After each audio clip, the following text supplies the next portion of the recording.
们作文第2段要讲我们第一个参观的行程，请问我们第一个参观的行程是什么？无尾熊馆。无尾熊馆是不是？是。好，我们来看一下哈。我应该要开大补帖，等等啊，我开错了。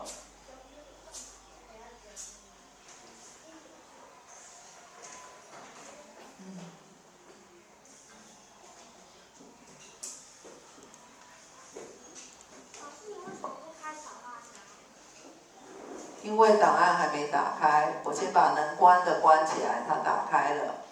好，来大补帖开启。备课国语第8课，我们今天要改写的是第2段。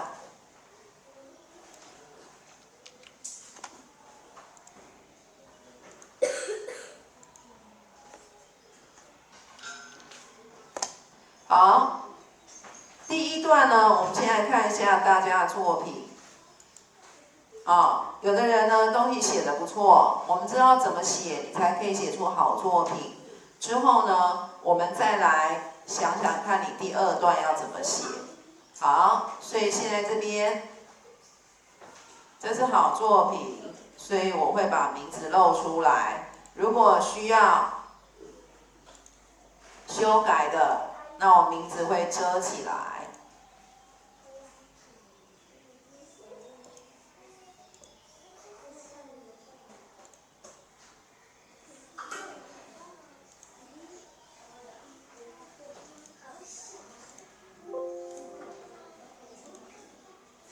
请问在说什么呢？他们在说很像。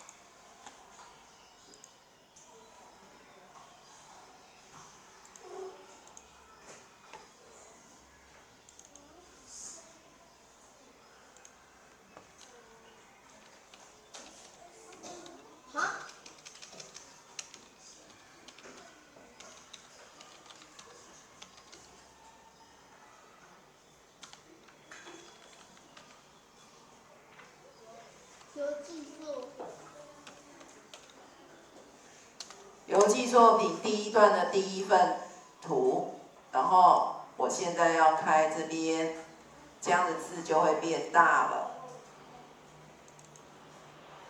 国语作文这里。好，首先是第一个小韩写的，这里有被我圈起来或是括号，表示你忘了专名号，作证3号。忘了专名号，所以会被我圈起来或打括号，请你要记得专名号。所谓的专名号是地名、地点名称、名字、歌曲名字，这些都是只有它可以用的名字，那就是用专名号。像台北市立动物园是不是只有1座？就是那一个动物园，有没有可以别人也用这个名字？没有，所以这时候要专名号。那小韩这里呢，他说塞了好久的车，终于来到我们期待已久的地方，这里少了一个字啊。下车时我很开心来到了木栅动物园区，这个是不是在后面加上自己的感受？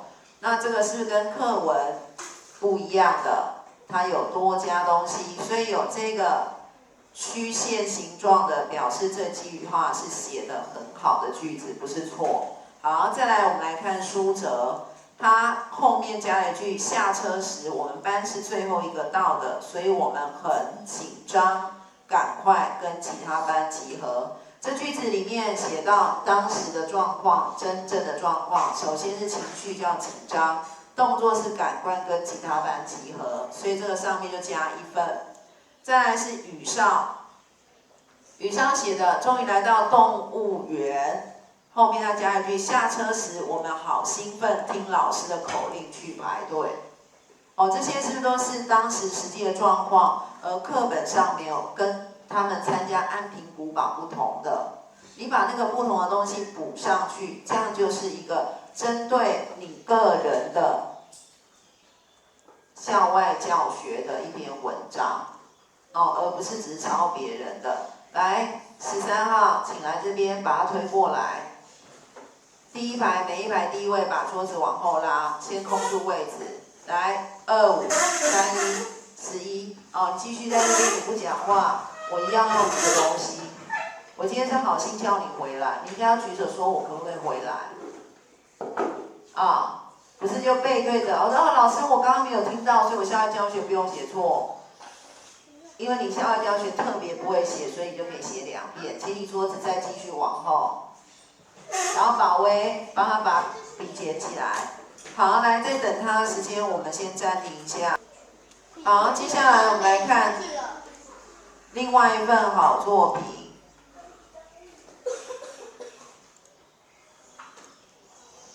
这个是维婷写的，他一样讲说，我们坐了好久的车子，终于到达目的地，他就没有再把木栅动物园重复一次，这样子才是比较好的写法。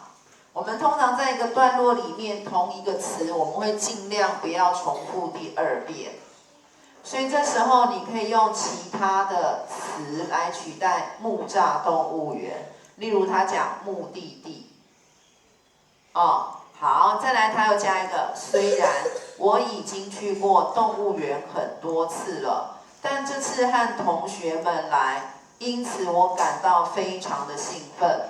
这句话是不是写得很好？把他自己的感受还有原因，他为什么兴奋，写得一清二楚。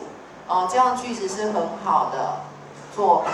好，接下来我们来看第3部分，这里就是错误比较多的。我是不是讲过这是记叙文？我们是不是在写诗？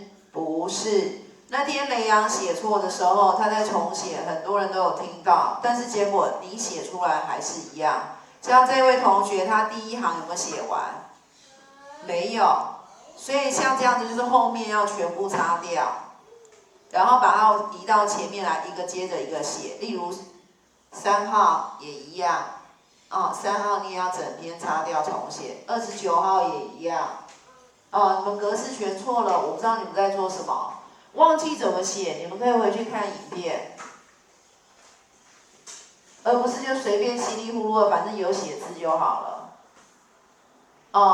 很多人把它写成诗了，不对，是不对的。再来第2个，这个他说。塞了将近1小时，终于到动物园，同学们都很兴奋。我是不是讲为什么？为什么很兴奋？例如说，因为这是我们班第1次的校外教学，因为这是我第1次跟同学来动物园，因为我看到了好多的人，好热闹。OK 啊，什么理由都可以，但是你要讲出理由来。所以同样道理，有同学呢，他有写，并且写出附句，在附句里面有写出自己的感想，写出原因，虽然不止加分，还加了2分。好，所以这是第3部分。接下来，好，我们接下来看另外2篇作品。这一篇作品呢，首先左边这边。右边这边，他说坐了1个小时的车，1下子的车，这里被我扣分，为什么？他虽然我有帮他加1分，但是最后还是被我扣分，因为不合理。1下子的车跟期待已久，不就2个矛盾了？这样了解吗？1下子的车跟终于来到，2个是不是矛盾？终于来到是不是等表示搭了很久的车，好不容易才到？可是他这里却写1下子的车，所以这样前后文是矛盾的前后文是矛盾的，因此我要他把1下子改成1小时。好，接下来我们来看这一篇，是目前全班这一段写的最好的。我们来详细看一下他的作品。今天是1年1度的3年级校外教学日，这个是针对我们的。他把1年1度后面再补充上3年级，很好。天气非常的晴朗，他是把天气也补进来。为什么？因为对于户外教学很重要的是天气，天气好跟天气不好，结果是差很多。对啊。所以要把它写出来。我们参观的地点是位于木栅的台北市立动物园，它也有画上专名号。接下来就写得很好。当然大约，它有大约，很多人都直接写1个小时，可实际上我们不是刚好1个小时。这样子才是实际的状况。终于来到我们期待已久的目的地，它也没有重复地点。第一个是讲木栅动物园，第二次再出现变成目的地。再来下车后，大家兴奋的跑来跑去，这个是比刚刚前一个讲说我觉得很兴奋，或者大家很兴奋，又更具体了。他除了讲兴奋，还把动作描写出来，这样子是不是让读的人很有画面感？直到老师要整对了，大家才慢慢的安静下来。所以你看到这里下车后，直述再直到，所以这个是不是一个接着一个，把那个先后顺序写得很清楚所以这一段是写得非常好的。那他也没有太慢散漫，有的人呢写多，可是没有什么内容，好像是为了撑版面，但是他没有所以这一段写得很棒。接下来我们看看还有没有。这位是抱歉，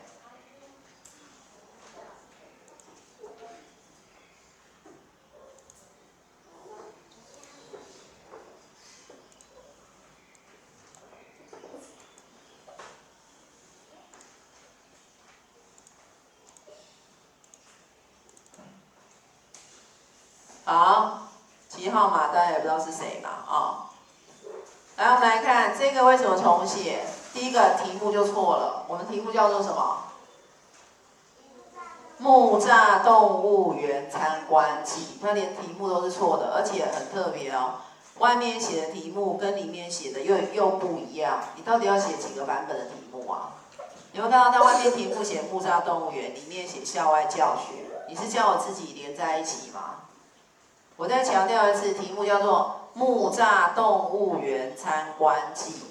好，再来第二个，这个就是我们讲的，他把它写成诗了，对不对？你看第一行空2格，接着就开始写，写到底不够了再换一行，不够了再换一行否则他的东西其实还不错。他讲说到了之后，我们排好队之后，你看这里是有2个之后。